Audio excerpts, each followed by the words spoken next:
ఇచ్చేది వాళ్ళు, కూల్చేది వాళ్ళు, చంపేది కూడా వాళ్ళైతే బాగుండు. చంపేయండి, వదిలిపోద్ది. జబ్బు సార్ మమ్మల్ని కొట్టి చంపేసారు సార్, ఇక చంపేయండి సార్. ఇల్లు కూలగొట్టి 3 రోజులు అవుతుంది సార్. బుక్స్ కూడా బయట పడేసిపోయారు సార్. ఎగ్జామ్స్ నడుస్తున్నాయి సార్. మేము పొద్దు నుంచి ఏం తినలేదు సార్.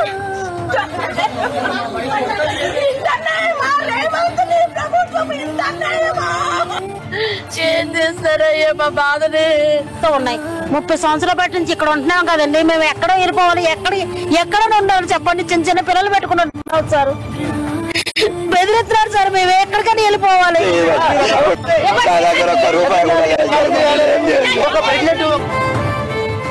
ఇప్పుడే మీరు చూసింది మీకు స్పష్టంగా అర్థమయ్యేది. పేదవాడికి ఒక న్యాయం, లేనివాడికి రోజు అవమానం, ఉన్నవాడికి ఒక తీరు, లేనివాడికి మరొక తీరు. ఇది ఈ ప్రభుత్వం యొక్క పనితీరు. మీరు ఒక్క మాట దయచేసి ఆలోచించండి. ఇక్కడ వచ్చిన పెద్దలందరూ కూడా, అదేవిధంగా మీడియా మిత్రులు కూడా. ఒక ఇంటి గృహప్రవేశం జరిగి ఇంకా వారం రోజులు కాలేదు. మరి జేసీబీ వచ్చి ఇంకా జస్ట్ గుమ్మడికాయ కొట్టి వారం రోజులు కాలేదు.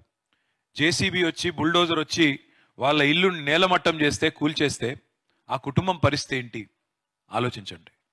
ఒక జీవితకాలం కష్టపడి పొదుపు చేసి పైసా కూడబెట్టి ఇల్లు కట్టుకుంటే దాన్ని హైడ్రా పేరుతో మరి కూల్చి పారేస్తుంటే, ప్రెగ్నెంట్ మహిళ అని కూడా చూడకుండా లాగి పారేస్తే, ఈడిచి పారేస్తే వాళ్ళ పరిస్థితి ఏంది ఆలోచించండి.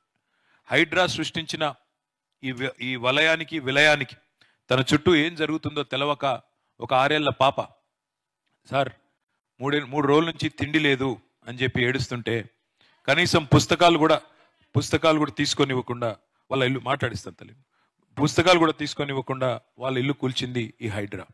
అయితే పేదవాడికి ఒకలాగా, ఉన్నవాడికి ఇంకోలాగా నేను ఉత్తగానే అంటలేను. అది కూడా మీకు చూపెట్టాలనే, పత్రికల ద్వారా అందరికీ చూపెట్టాలన్న ఉద్దేశంతోనే, మీ బాధ రాష్ట్రం మొత్తం తెలవాలన్న ఉద్దేశంతోనే మిమ్మల్ని ఇక్కడికి రప్పించడం జరిగింది.